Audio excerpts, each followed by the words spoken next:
Good day to everyone. Here are the group 4 presenting music. Music is the art of combining sounds of varying pitch to produce the coherent composition that melodious, harmonious, intelligibly, and expressive of ideas and emotions. Other definition of music is the art of producing pleasing or expressive combination of tones, especially with melody, rhythm, and usually harmony. Elements. Similar to the visual arts, the audiovisual arts have their respective elements. Music has its own set of elements, dance has other set, and drama has still other set. However, there are some elements common in these three genres. Music has for its element of the following. Pitch. Pitch is the relative highness or lowness of tones. Pitch is the position of single sounds in the complete range of sounds. Intensity. Volume is the loudness or softness of the sounds. It ranges from every sound, soft, pianissimo, and soft piano, to very loud fortissimo and loud forte. The volume is the louder when the singer belts out compared to the volumes when he simply whisper. Tempo or rate. Tempo is the speed of a composition or any of its section. Ballads have a slow tempo, where areas dance song have a fast rate. Terms such as allegro is fast, vivace is lively, moderato is moderate speed, andante moderately slow, adagio slower than andante, lento is slow, and large very slow are related to tempo. The length of time during which sounds is produced. Some sounds are longer than others. Next is timbre or tone color. Is that quality in the sounds make it distinct from others. Thus, listener can distinguish the voices of Regine, Jaya, Jano, Gibbs, and Ogie Alcacid. Likewise, he can recognize the sounds and flute, a guitar, a drum, and a piano. Rhythm is a consistent pattern or succession of the identical or similar sounds. It is illustrated by the succession of similar sounds in a song as follows by introduction, stanza, 1, chorus, refrain, stanza, 2, chorus, refrain, coda, and the conclusion.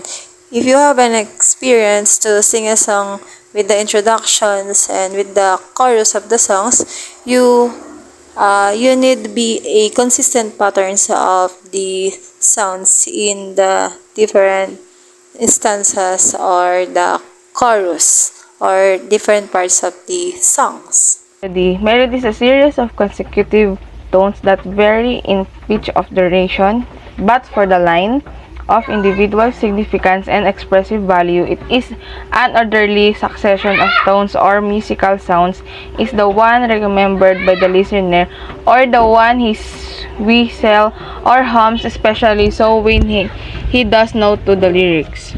Harmony is the simultaneous sounds of two or more tones.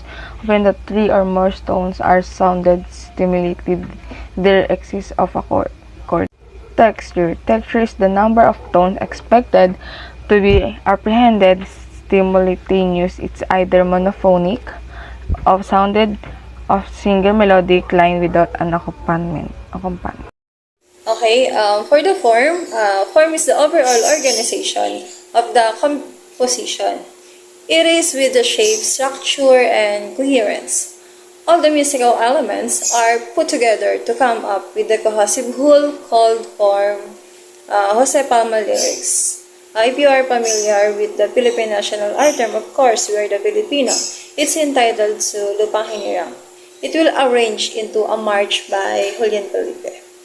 And that's all for the form. The key term here is the overall organizations of the compositions of the music and sound, music of the sounds.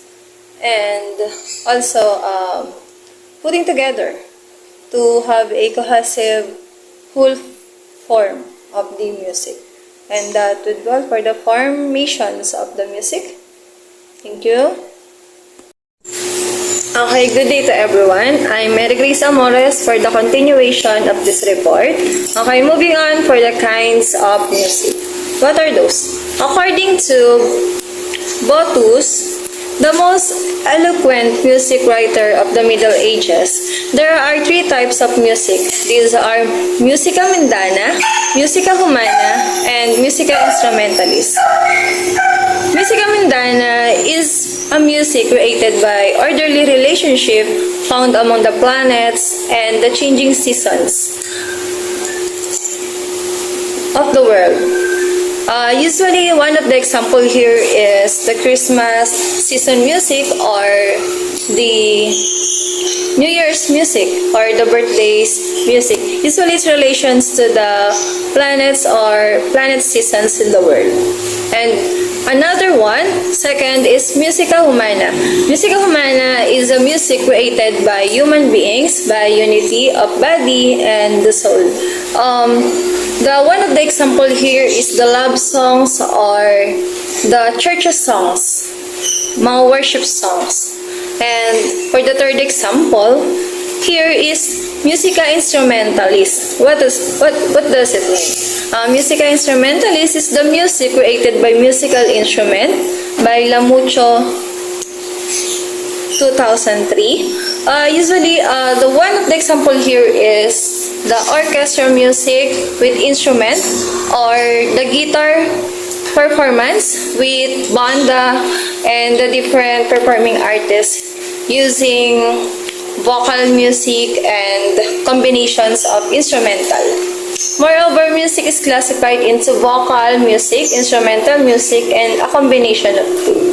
These are the classifications of music: vocal, instrumental, and combination of two, vocal and music. And that's for the kinds.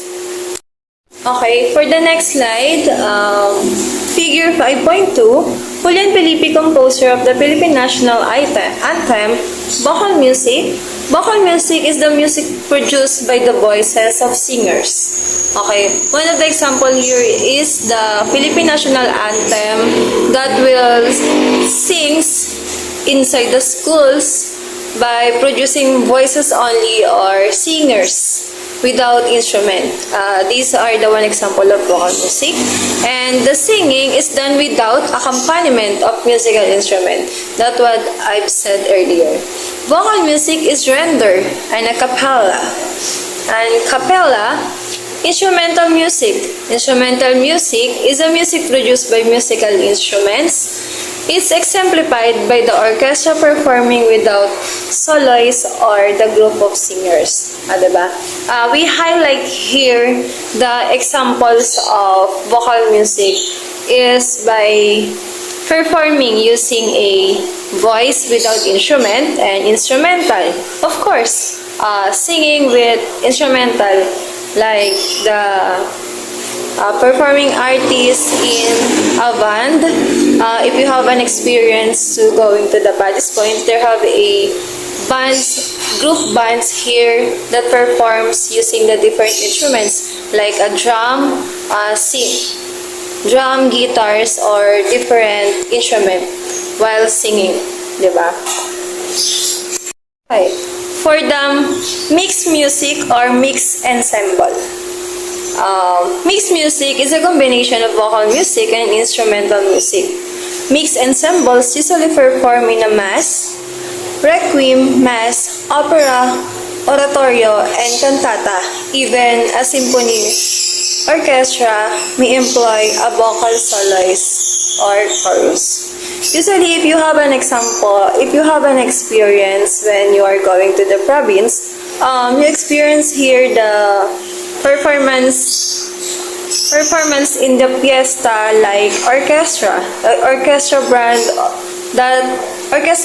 that they perform using a different instrument like piano, strings of guitar, different types of strings of guitar, bajo, flute, and that's the performing of combinations of vocal and music. We can call this a mixed music or mixed ensemble. Okay? For the definitions of ensemble music is a music rendered by a group of performers. Diba? We highlight here the word ensemble is a music group performed. singers, or players of musical instrument. Based on the number of performers and the types of musical instrument used, ensembles are classified into the following. By Sanchez Abad and Zhao 2002. One of the example here is the performance artist with the singers and with the backup singers and with using the guitar, drums that will perform on stage.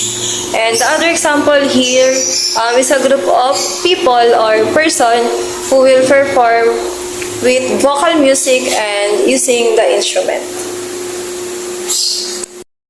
Orchestra. I hope that everyone have a familiar this orchestra. An orchestra is the most spectacular of the ensembles because if it's of its large size, usually performing under the directions of the conductor, diba? So it will guided by the conductor, performing with directions. Also, the musician playing several instruments of the same kind are given a part. It is divided into 4 sections: the strings, the woodwinds, the brass, and percussion. Using the different sections of the instrument performing on stage. Yan. So it's more on the combinations of performing artists using the different sections of instrument. Okay, moving on to the symphony orchestra. Symphony orchestra is a large ensemble composed of about 100 players. It includes all the principal instrumental types divided into 4 sections. Diba? We highlight here the about 100 players to be play of the musical instrument.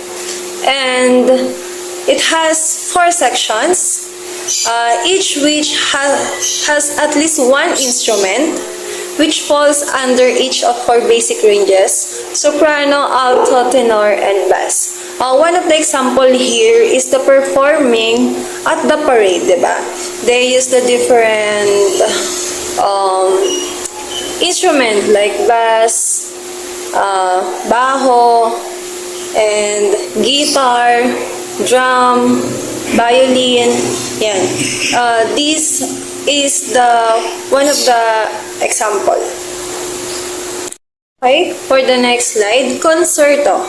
The concerto is the form written for an orchestra in which one solo.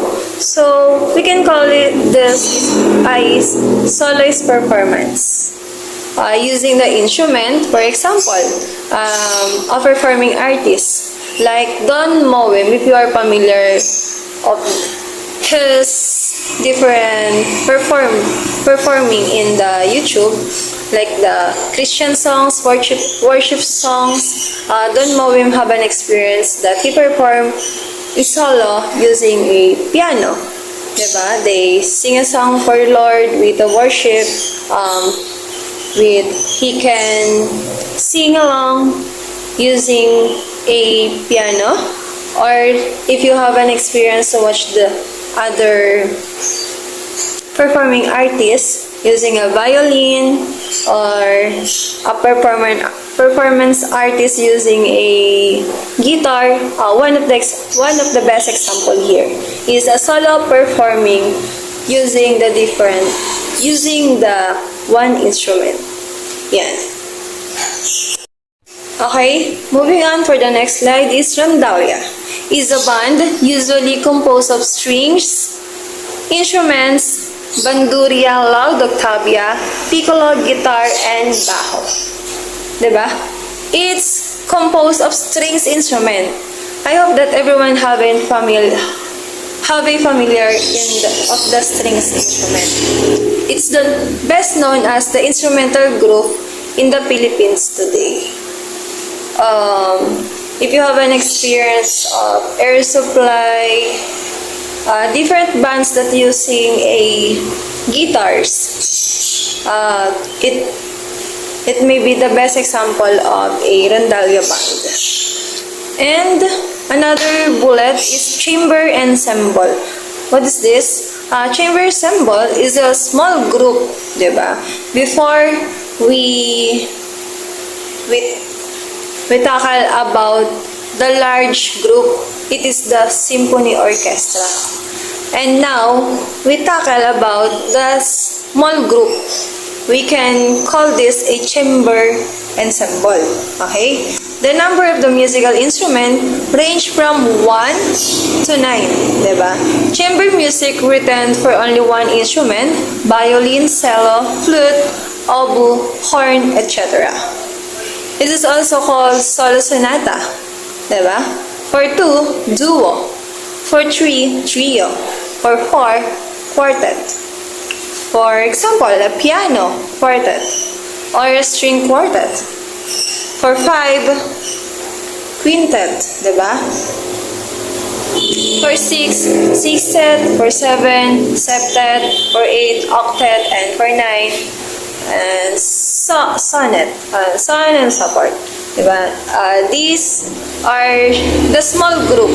Okay. This is the key term here that compose 1 to 9 performers using a instrument. Okay. Special ensemble. A special ensemble is a grouping other the ones earlier mentioned. Example of this are the family ensembles, the Tanjalangit and Figueroa families, which are the composed of family members and ensembles who use electronic media instead of traditional musical instrument. One of the example here is the Pangkat Kawayan or Bandang Kawayan, whose members plays instrument made of bamboo, is also considered the special ensembles. These for the examples and definitions of the different kinds of musical instrument. And that would be all for my report. And thank you for listening. Moving on for the next reporters. Now, let's proceed to mediums, okay? Or the media. Yun, tinatawag din natin ang mediums na media, okay? So, the media of music are classified into vocal voices, okay? Use of voices.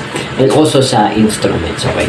Vocal media, okay? As term suggests pertaining to sa sinasuggest or pinapatungkulan nito yung panglalaki at pangbabaeng boses. So, mediums. So, we have here, syempre, male voices and the female voices. Alam naman natin na magkaiba yung tono or yung taas ng pitch ng voices ng lalaki at sa babae. So, sa lalaki, so, male voices have 3 registers. So, meron 3 boses or 3 voice register, okay, ang lalaki. So, yung una dun is bass, okay, baritone, and the tenor. So, yung bass, yung pinaka-lowest na boses ng lalaki, okay, baritone, yung middle lang, and also the other, yung highest voice na lalaki. So, the lowest of the male vocal registers, okay, is the basso profundo, okay. So, ang pinakamababang boses ng lalaki ay nakaregister siya sa tinatawag na basso profundo. Sa babae naman, so syempre magkaiba ang register voice ng babae kaysa sa lalaki. So sa babae, merong alto. So alto naman yung tawag sa kanina, mezzo soprano at soprano. Okay, sa alto yun yung pinakamababang boses nila. Mezzo soprano naman yung sa middle. Okay, and sa soprano is the highest na naman. Sa babae, so in the female voice, the highest of the female vocal registers ay tinatawag na coloratura soprano. So yun yung tawag sa kanila. While instrumental media naman, so instrumental media pertain to the different instrument, no? Yung iba't ibang instrument na tinutugtog ng isang musikero, okay? At karamihan sa mga instrumento na to ay na-perform siya or part siya ng isang orchestra.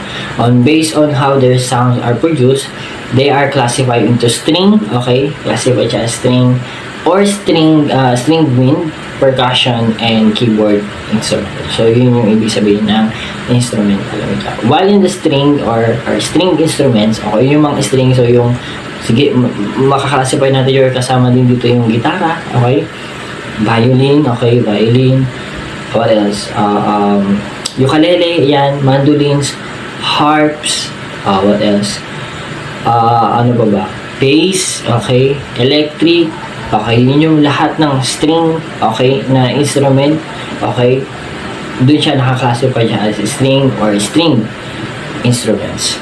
So, next is the wind instrument naman. So, wind instrument, no, as their name suggests, require to, kailangan ng hangin, okay, or something na kailangan bugahan ng hangin para tumunog or mag-create siya ng sound, okay? They are classified into woodwind instrument and brass instruments, okay? Yung kabilang dito yung piccolos, no? Kung ano yung piccolos, flute, yan, English horns, clarinets, bass, so lahat ng instrument na binubugahan or kailangan ng hangin, so classified siya as wind instruments. Doon naman sa percussion instrument, okay? Percussion instruments are beaten or struck, okay? They come in variety of forms. Ito yung naman yung mga pinapalo, okay? Yung mga hinahampas, okay? Such as meron tayong drum or kettle drums, snare drums, okay? Xylophone, okay? Marimbas, gongs, o cymbals, triangles, and chimes, okay? Yun yung mga kabilang sa group or sa tinatawag na percussion, okay, instrument. Lahat ng pinapalo. So, we can consider din dito yung beatbox or yung beatbox de cajon kung yung tinatawag nila. Next naman yung keyboard instrument, okay? Sa keyboard instrument naman, okay, dun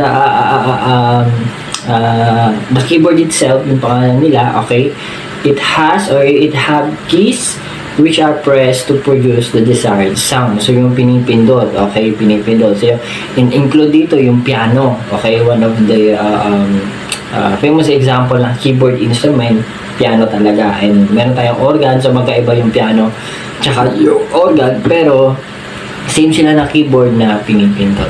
Okay, the celesta, okay, piano accordion, and the harmonium. Okay, yung mga pinipindot na instrument para mag-produce ng sound. Now let's proceed to the next part of our discussion, which is about the history of the music. So the history of the music, no, dumaan siya sa iba't ibang stages or different periods. So we have the first one, which is the prehistoric period. So according to the given definition, so prehistoric music dates back to 4,000 years ago, when the oldest known song, no, from Ur was written in cuneiform. So itong cuneiform is one of the oldest forms of writing has been known. No? It means wedge shape because people wrote it using a reed, a stylus cut to make wedge-shaped mark on a clay tablet. So ito yung ginagamit before ng mga ancient, no? Yung ancient writing. Wherein yung panulat nila, so wala pang paper before, ang ginagamit nila is yung clay at pinapatigas yun. So doon na tagpuan yung pinaka-oldest song during the prehistoric period. So, it was deciphered or deciphered. Kung sinabi mo deciphered kasi, it's been interpreted, convert, or translated, no, by Prof. Jeff Kilmer of the University of California at Berkeley. So, it was demonstrated to be composed in harmonies of thirds and was written using a Pythagorean tuning of diatonic scale. So, itong Pythagorean, no? Alam naman natin yung Pythagorean triangle, diba? Yung half of the triangle. So, kung meron sa geometry, meron din sa music. But during the prehistoric, ang meron lang daw talaga is Pythagorean tuning. So, pag sinabi natin Pythagorean tuning, it provides uniformity, but not the chords. So, just tuning based on the simple ratios of the overtone series provide the chords that suffers from inequality of intervals. Ibig sabihin, since during the prehistorics wala pa naman talagang mga instrument na ginagamit, no? Most of their music is only focuses on the tuning rather than the chords. So, for us to be able to understand mo, no? Naganap ako ng example ng Pythagorean tuning. And ganito pa yung music before, no? Nung prehistoric period. So, watch and listen carefully sa music nila.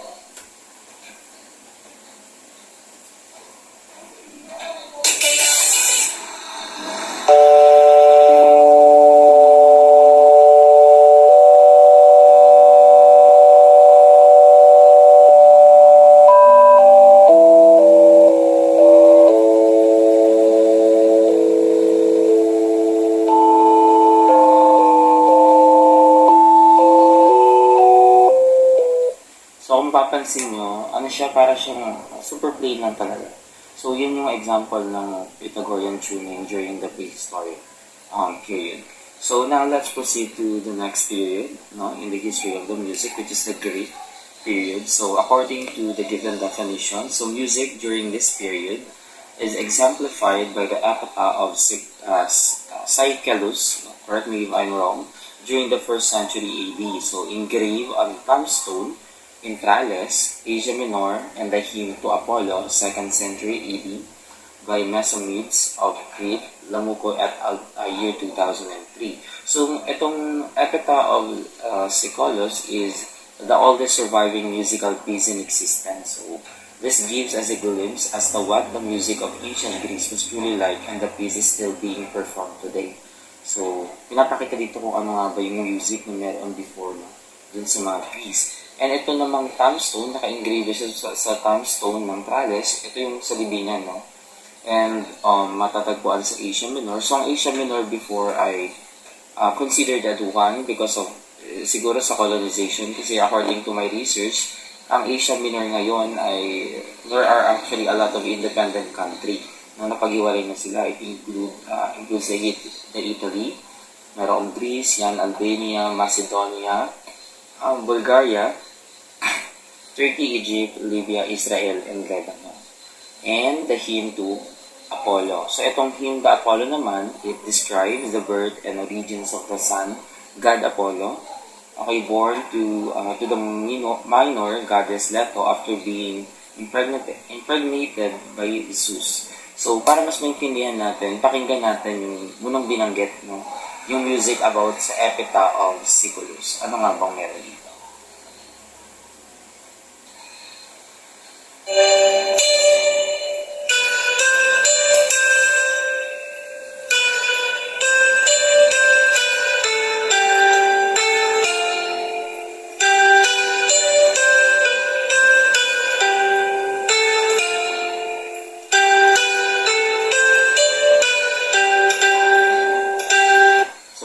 Example ng music for Cycellus of epitaph. So, napapansin nyo parang iisang instrument pa lang yung ginagamit, no? Very plain lang. Ito naman yung hymn para daw kay Apollo, no? Nabuo rin during that era or period. Itong Opic hymn to Apollo.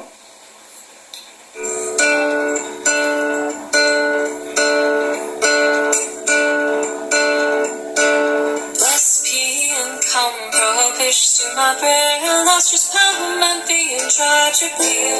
Sayer of Tydeus, god of health, like Orion, Phoebus, fruitful source of wealth. Spermatic golden line appeal from me receives his consecrated fertility.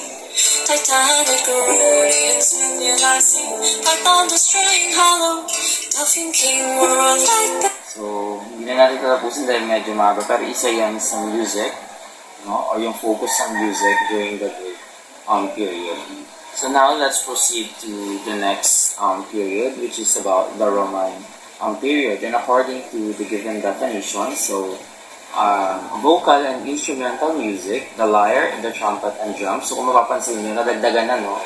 Before, napaka-plain, ngayon sa Roman period ay nagkaroon na ng additional instrument na ginagamit to produce a music. Okay, we have the lyre, the trumpet, and drums.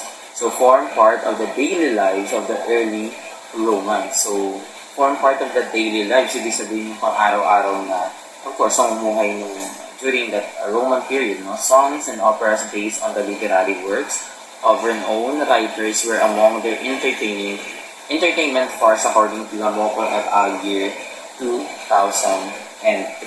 And for us to be able to understand din kung ano yung klase ng music na meron sila. So, meron din akong example dito. So, ito yung example ng Roman music during the Roman period.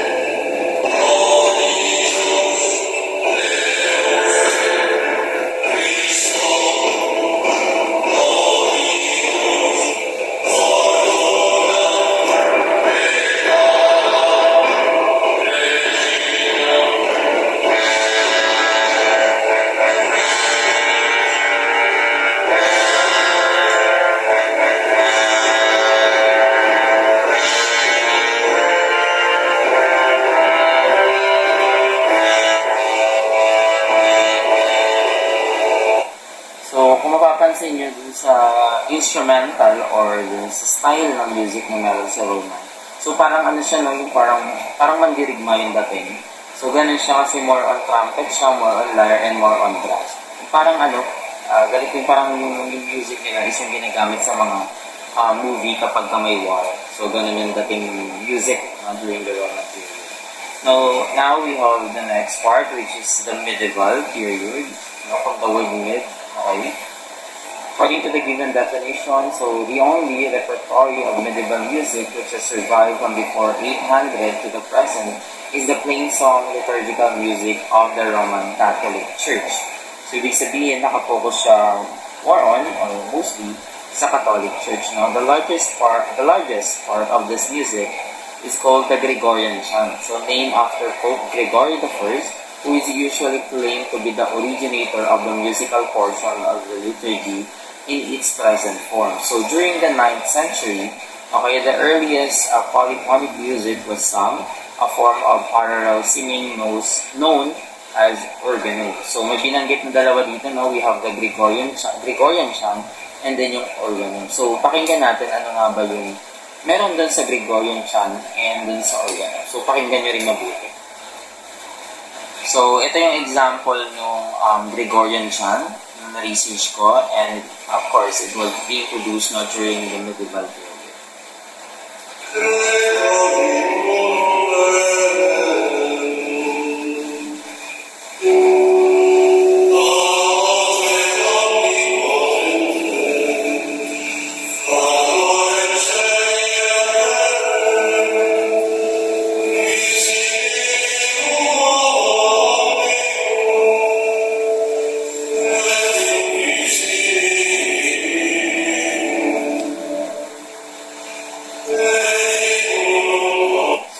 Medyo na ano yun, di ba?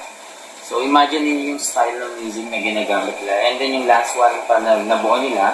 So, ibig sabihin kinanta na daw ito, itong tinatawag nating organum or organum. I don't know how to pronounce.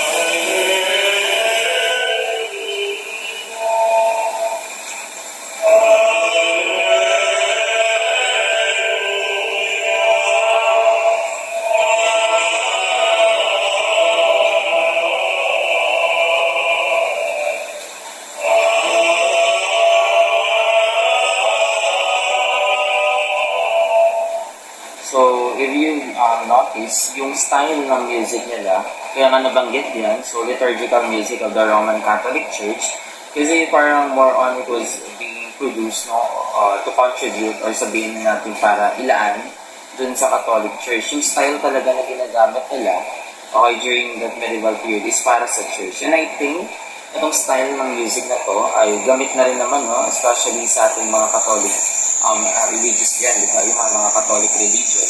And kapag may kimakanta sa simbahan, yung style ng music is ganito. Like yung style ng chant. Very Gregorian chant, very organum. So, yun yung naging focus ng medieval period. Kapag nakita natin yung medieval period in the history of music, siyempre ang focus na tatandaan natin is yung Roman Catholic Church. And to continue our discussion, I would like to give the floor to Miss Ingrid Illanes. Now, let's proceed to Renaissance period. Okay, so the Renaissance period or the Renaissance music did not take its roots in Italy but in Northern Europe, France, the Netherlands, and Belgium, with the establishment of the first generation of the Franco-Flemish school that produced famous Burgundian composers, particularly Guillaume de Fay, Gilles Boischnois, and Anton Boischnois. Okay, so art music in the Renaissance served three basic purposes. First is worship in both the Catholic and Bourguignon Protestant churches. Second, for entertainment and edification of the courts and court life. And third, playing musical instrument became a form of pleasure and valued pastime at that time for every educated person. And of course, guests at social functions were expected to contribute to the evening's festives through instrumental performance. Okay. So the characteristics of the Renaissance music include steady beat, balanced phrases, and polyphony. Okay. Renaissance music was mostly polyphonic and textured, comprehending wide range of emotions. The Renaissance music nevertheless portrayed all emotions in a balanced and moderate fashion.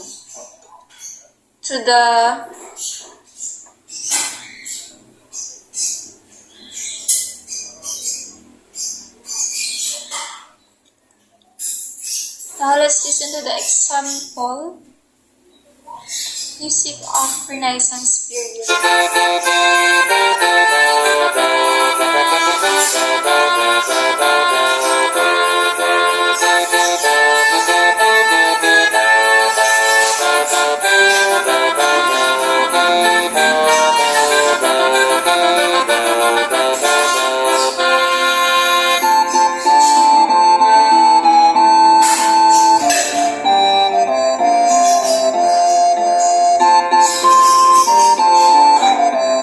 Okay, additional information. So, Renaissance music was centered on court life, and vocal music ranged from chansons or songs about love and about nymphs, fairies, and chansons and madrigals were often set for one or more voices with flock strings accompaniment, such as by lute, a gourd-shaped instrument with frets, raised strip on the fingerboard, somewhat similar to the modern guitar.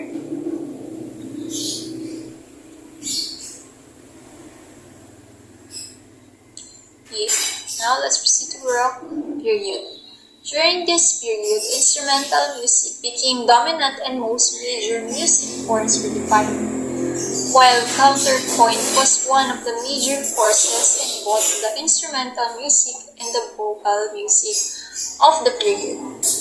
Secular music came to the fore as the sonata, the concerto, and the concerto grosso developed.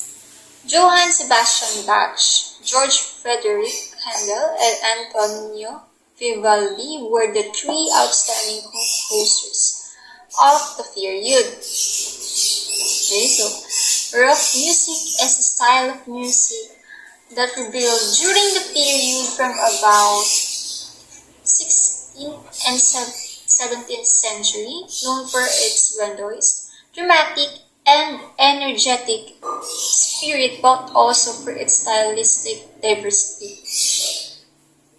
Okay, so sonata means an instrumental music composition typically of 3 or 4 movements in contrasting forms and keys. Okay, so sonata are played by a solo instrument, usually piano or a keyboard, or one instrument accompanied by a piano. Concertos are played with one solo instrument that is accompanied by a small or large group of orchestra, like a group of instruments is used, while secular music refers to the music that is not associated with the church or in any religious organization. Classic period. The music of the classical period is characterized by homophonic texture and obvious melody with accompaniment. The popular instrumental music was dominated by several well-defined forms: the sonata, the symphony, and the concerto. However, during the 19th century, the sonata became the primary form of instrumental compositions. Okay, so classic music has a lighter, clearer texture than Baroque music, but a more sophisticated.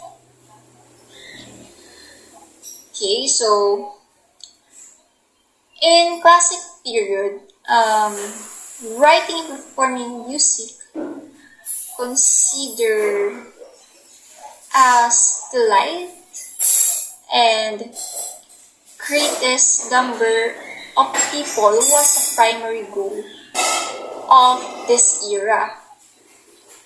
I mean, of classical era composers.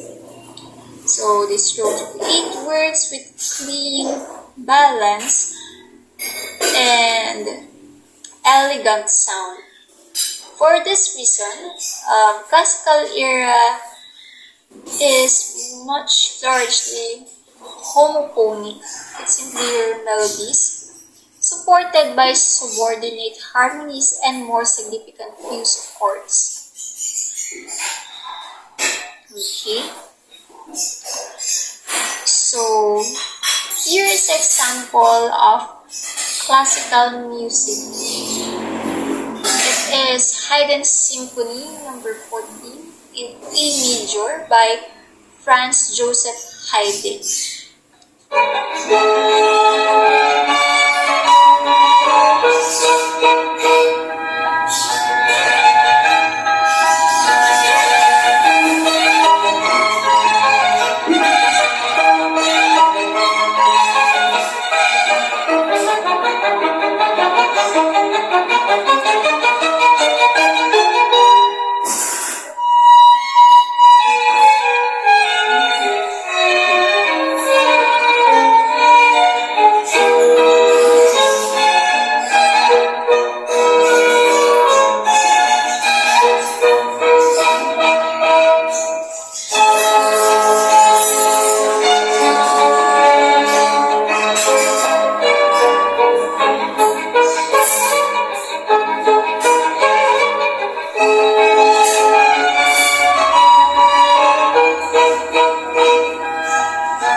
Franz Joseph Haydn was an Austrian composer and one of the most prolific and prominent composers of the classical period.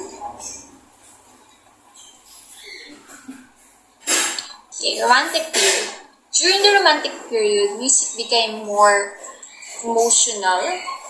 Such were the compositions of the famous early Romantic expressive composers, including Schumann, Chopin, Mendelssohn, Bellini, and Berlioz, with dramatic expression. Okay. Romantic period. During the Romantic period, music became more emotional. Such were the compositions of the famous early Romantic expressive composers, including Schumann, Chopin, Mendelssohn, Bellini, and Berlioz, with the dramatic expansion in the size of the orchestra and in the role of concerts as part of urban society. In the Romantic period, composers saw music as a means of individual and emotional expression. Okay, they consider music as an art form that is most capable of expressing the full range of human emotion. Okay, romantic composers broaden the scope of emotion.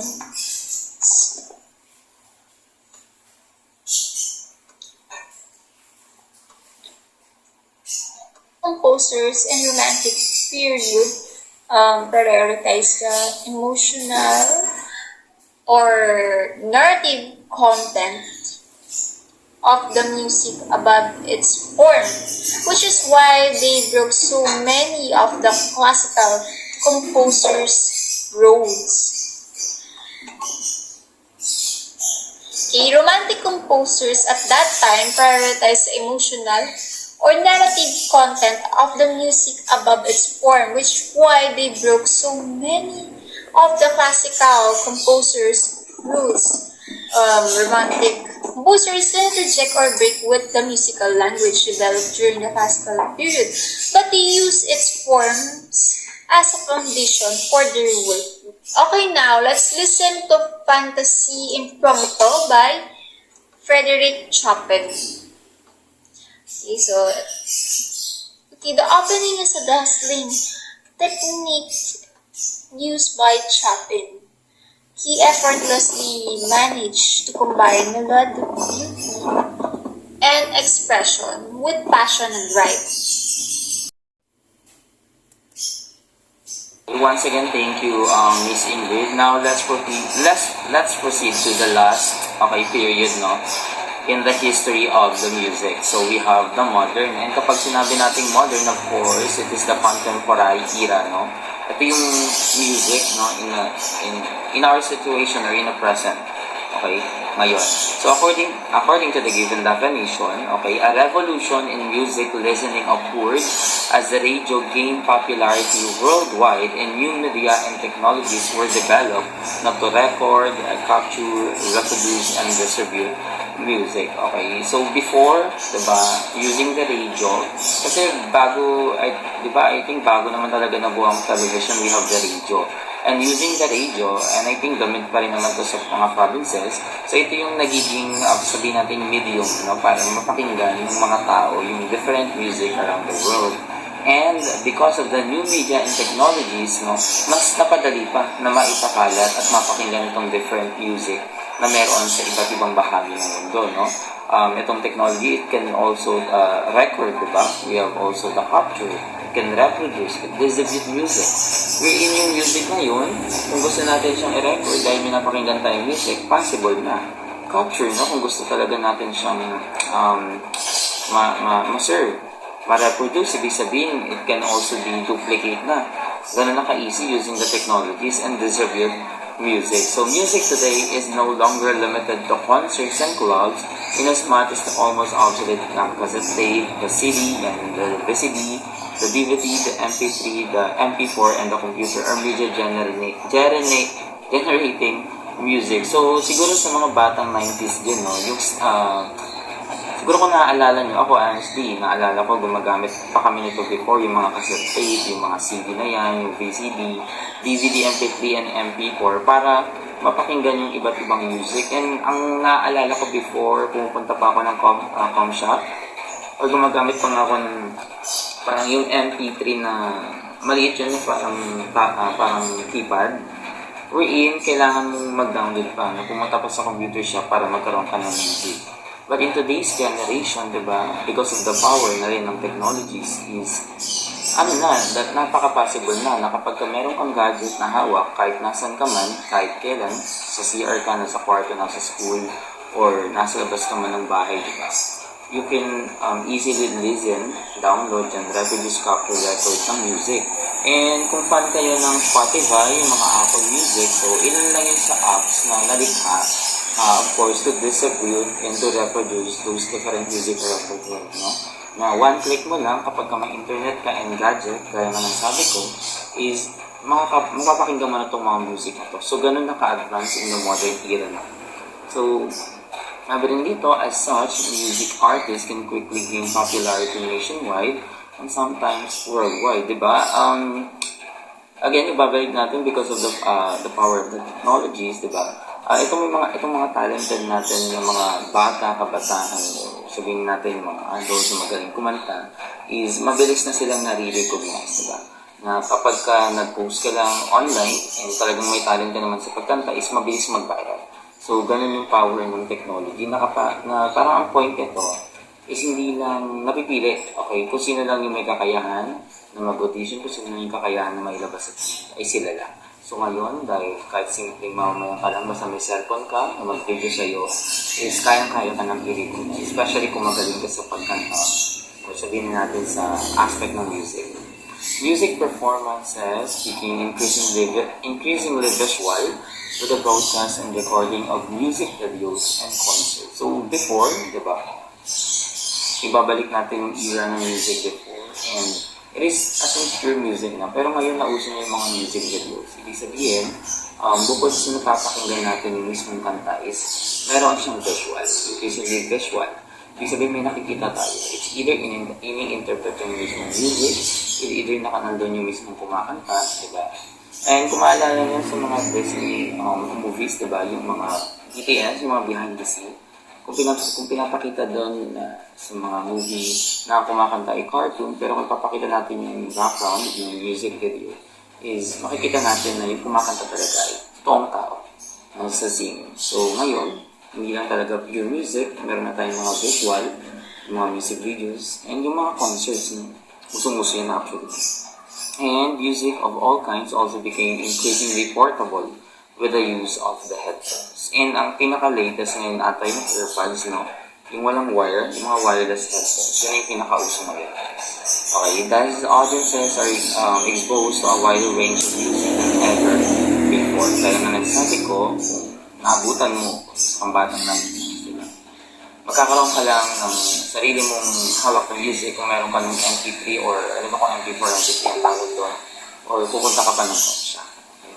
Pero ngayon, naging wider na siya because of, again, the power of technology. So the late 20th century and the 21st century music brought a new freedom and wide experimentation with new musical styles and forms that challenge the accepted rules of earlier periods. And actually, usong-uso yan, no? Lalo na sa mga singing contest, kung nanonood kayo ng TNT, sa ABS-CBN, yung The Clash, diba, sa GMA.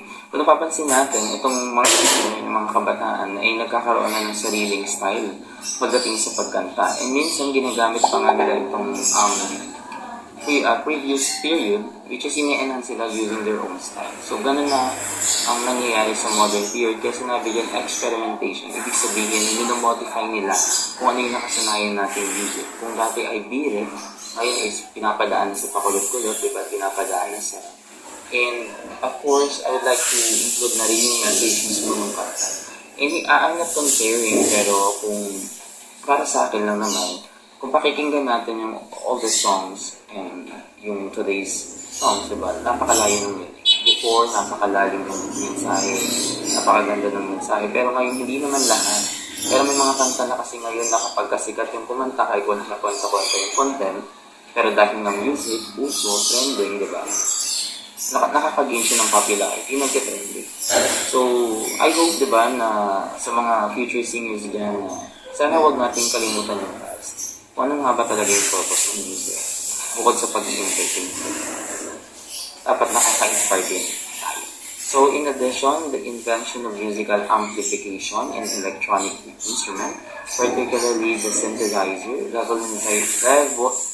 revolutionized popular music and accelerated the development of new forms of music, and that is really key. Kung dati, sa prehistoric, more Pythagorean tuning, which is what naman talagang instrument siguro na ginagamit, and then nag-evolve into parang tunog ng piano, nag-evolve sa parang hymn or yung chant, paggamit ng lyre, paggamit ng drums, di ba, yung trumpet. And ngayon, kung mapapansin nyo, meron na tayong mga electric guitar, di ba? May mga electric drums na rin tayo. And iba pang pang-enhance ng music. Wherein, hindi dahil sa gusto nating baguhin yung boses ng kumakanta, but we would like to parang i-innovate yung mismong music para maging maganda. So kung nakarinig na kayo ng sa mga DJ, sa mga club, diba? Kung mapapansin nyo, meron silang ginagamit ng iniikot, parang akong tawag doon. Wherein, gamit yung mga ganong instrument, yung music is, napapaganda. Napapaganda sa pandinig, mas nagiging exciting yung simple tone lang or yung tune, yung chords, using those different instruments. And, again, each word, diba, itong modern period, using the technologies and yung mga new media, okay, yung simplest, tuning, yung simplest music ay mas good. Sabihin natin merong positive, merong negative, merong disadvantages, and of course, advantages. Pero at the end of the, itong era na to, diba? Music is life naman para sa karamihan. And hindi naman, sa araw-araw natin pamumuhay, that is very impossible na maalis yung music. Kahit saan ka pumunta, matulog ka, gumising ka, bumangon ka, magkapunta ng school, or kung saan man, merong music. But I hope, diba, na yung music, especially this prehistoric, the Greek, yung mga Renaissance, yung Roman, huwag natin kalimutan kung saan nag-iigit. Ano nga ba talaga dapat ang purpose ng music? And I think, okay, that's all for the report of our group. Okay, once again, good day, and thank you.